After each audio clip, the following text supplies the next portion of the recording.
Hey Shooby Doodlers, how are you doing? In this video I'm going to show you how to draw a bucket seat. But let's not talk about it. Grab your pen and let's do it!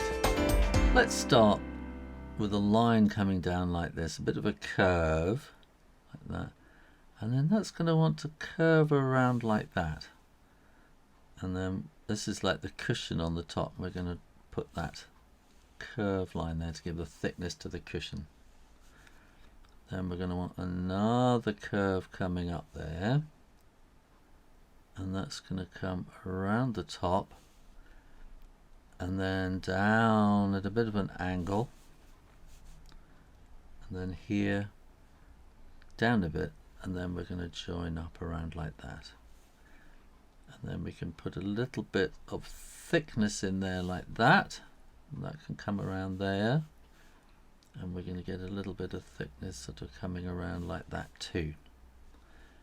Now underneath there might be, you might just see a little bit of this holding the whole thing together.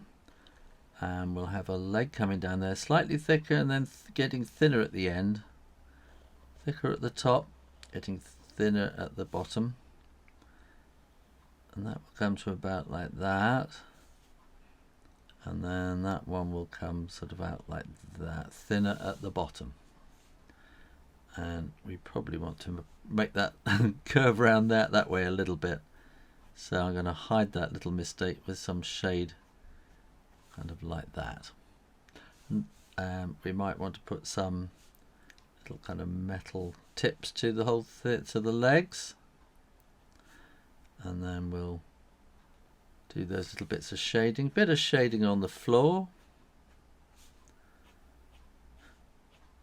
and then maybe a line behind there which will be the wainscot on the wall. Then when you've coloured it in, get a grown-up to help you share it on Instagram or Twitter using the hashtag DrawStuffRealEasy, and maybe I'll put your picture on a gallery video.